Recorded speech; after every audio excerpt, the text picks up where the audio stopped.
एक आयताकार बाग है जिसकी लंबाई चौड़ाई से 4 अधिक है। तो हम मान लेते हैं कि माना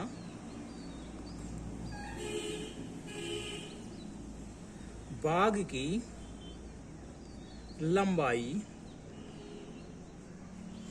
x है व चौड़ाई y है, ऐसा हमने मान लिया। अब प्रश्न के अनुसार आते हैं, तो यहां पर लिख सकते हैं प्रश्नानुसार। क्या कह रहा है प्रश्न में कि जो लंबाई है वो चौड़ाई से 4 अधिक है। ये जो लंबाई है, एक तो चौड़ाई से ज़्यादा है, लंबाई बड़ी है चौड़ाई छोटी है, और कितनी ज़्यादा है तो चौड़ाई से 4 ज़्यादा है। अर्थात यदि हम चौड़ाई में 4 जोड़ दें तो वो लंबाई के क्या हो जाएगी, बराबर हो जाएगी। ऐसा लिख सकते हैं हम। लंबाई चौड़ाई से कितनी ज़्यादा है, 4 ज़्यादा है, तो यदि हम चौड़ाई में 4 जोड़ दें तो वो लंबाई के क्या हो जाएगी, बराबर हो जाएगी। यही कह रहा है प्रश्न। तो लंबाई को माना है हमने x और चौड़ाई को माना है हमने y, तो इसको हम लिख सकते हैं x बराबर y धन 4। तो प्रश्नानुसार हम लिख सकते हैं x बराबर y धन 4। y को उधर ले आते हैं तो x ऋण y बराबर 4। ये आ गया हमारा समीकरण 1। दूसरा क्या कह रहा है, तो कॉमा से लेकर के कॉमा तक के आप छोड़ देना है आपको। जब आप ये हिंदी व्याकरण पढ़ेंगे तब आप समझेंगे इसको कि यदि कॉमा से लेकर के कॉमा तक है तो उसको आप छोड़ देंगे। अब पढ़ेंगे इस वाक्य को। तो एक आयताकार बाग का अर्ध परिमाप 36 है। अर्ध परिमाप कितना है, 36 है। तो यदि हमारे पास एक आयत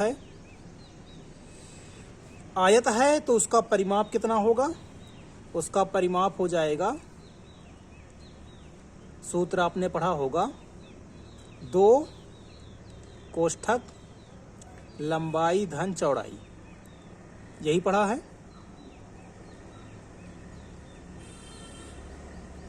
अब इसने क्या कहा है कि परिमाप नहीं अर्ध परिमाप। तो अर्ध परिमाप का मतलब क्या हुआ कि परिमाप का आधा।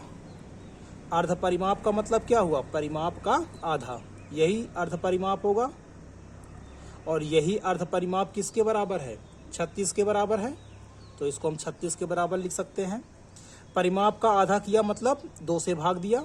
ऐसे ही इसको भी क्या करना पड़ेगा, 2 से देना पड़ेगा भाग। 2 से 2 कटेगा, आएगा लंबाई और चौड़ाई।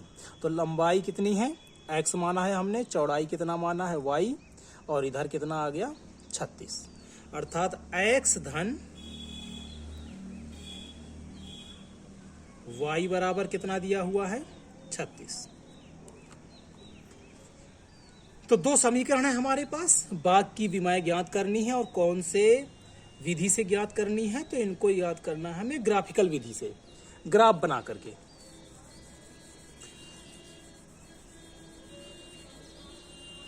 वैसे ग्राफ से नहीं करते हम, तो हम इस प्रश्न को ऐसे भी कर सकते थे। एक समीकरण हो गया 4, एक समीकरण हो गया 36, दोनों को जोड़ दें, x 2x, y कटेगा, 36 4 40, 2 से काटेंगे कितना आ जाएगा 20। अर्थात लंबाई कितनी हो जाएगी, तो 20 हो जाएगी। चौड़ाई निकालने के लिए अब इसी समीकरण को हम घटा देते हैं। तो x से x को घटाएंगे तो 0 आएगा, माइनस y से इस y को घटाएंगे तो माइनस का 2y आएगा, और 4 में 36 घटाएंगे तो माइनस का 32 आएगा। माइनस माइनस कटेगा, 2 से 32 कटेगा, कितना आ जाएगा 16। अर्थात चौड़ाई कितनी आ जाएगी, 16 के बराबर आ जाएगी। ठीक है, किंतु हमें इसे ग्राफीय विधि से करना है, तो उसके लिए हम क्या करेंगे, ग्राफ बनाएंगे। ग्राफ बनाने के लिए पहले हमें सारणी बनानी होती है। तो पहले हम बनाते हैं सारणी। तो पहले बनाते हैं समीकरण 1 की सारणी। समीकरण 1 से सारणी बनाएंगे कुछ इस तरह से। x और y के कम से कम 2 मान हमें निकालने हैं। तो ये रहा हमारा समीकरण।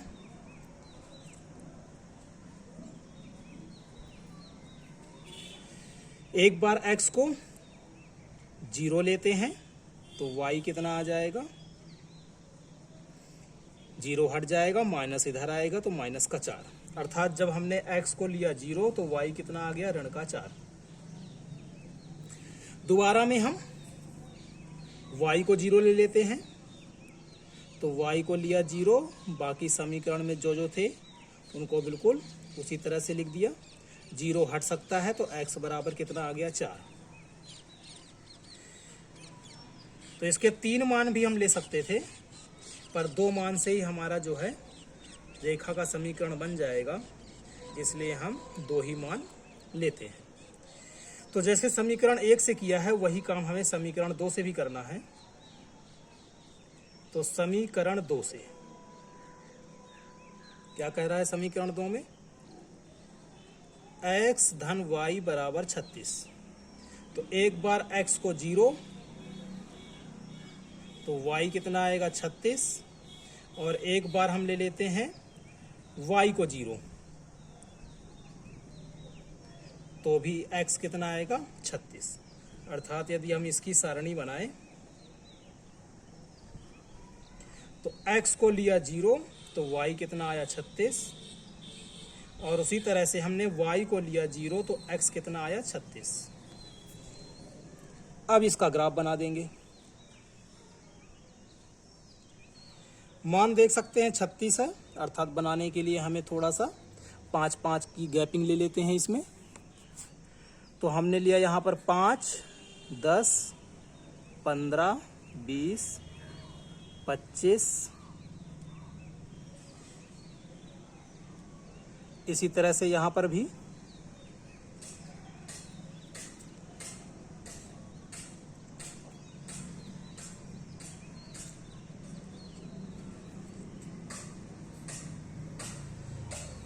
अब x कितना है, 0 है, तो y कितना है, -4।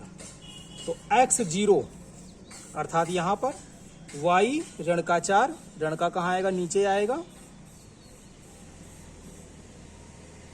तो 4 कहाँ आएगा, 5 के पास ही आएगा, अर्थात यहाँ कहीं आएगा। फिर है x बराबर 4, 4 कहाँ आएगा, तो 5 के पास ही आएगा, और y 0 है तो ऊपर नीचे कहीं नहीं जाना है, यहीं पर रहेगा। 2 बिंदु मिल गए हैं तो 2 बिंदु से होती हुई एक रेखा खींच देनी है। इस पर आप समीकरण भी लिख सकते हैं। कौन सा समीकरण है, x ऋण y बराबर 4, कुछ इस तरह से। दूसरे समीकरण पे आते हैं तो x कितना है, 0, तो y कितना है, 36। 36 कहाँ पर आएगा y में, तो इधर कहीं आएगा, 35 से थोड़ा सा आगे। जब x लिया 36 अर्थात 35 से थोड़ा सा आगे, तो y 0 है, अर्थात ऊपर नीचे कहीं नहीं जाना है, यहीं पर आएंगे। 2 बिंदु मिल गए हैं, दोनों बिंदुओं को ऐसे मिला देंगे। तो जो उत्तर है आपका वो आएगा x अक्ष में और y अक्ष में। ये x अक्ष के लिए है और ये y अक्ष के लिए है। कट कहाँ रहे हैं दोनों रेखाएं, यहाँ पर एक दूसरे को प्रतिच्छेद कर रही हैं, अर्थात ये वाला जो हिस्सा होगा और दूसरा हिस्सा यहाँ पर कहीं होगा। यहाँ पर देख सकते हैं कि यहाँ पर उत्तर जो आना चाहिए वो आना चाहिए 20, अर्थात जब ग्राफ आप साफ साफ बनाएंगे तो यहाँ पर आपको 20 दिखेगा। तो जब ग्राफ में यहाँ पर आप साफ साफ बनाएंगे तो यहाँ पर आपको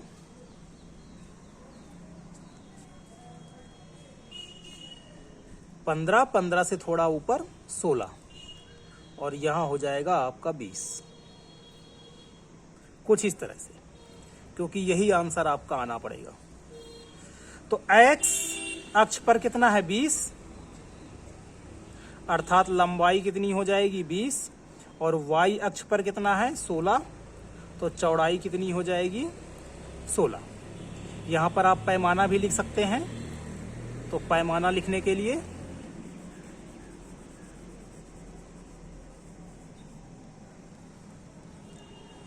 यहाँ पर लिख सकते हैं आप, क्योंकि जब ग्राफ बनाएंगे तो क्या पैमाना ले रहे हो आप उसका। तो देख सकते हैं कि ये कितना होगा आपका, 1 सेंटीमीटर होगा। तो 1 सेंटीमीटर को हमने कितना माना है? 5 मीटर। ये सब 5 में ही है, तो 5 मीटर। यही हमने x के लिए भी माना है और यही हमने y के लिए भी माना है। अंततः हम लिख सकते हैं कि अतः बाग की लंबाई 20 मीटर व चौड़ाई 16 मीटर है।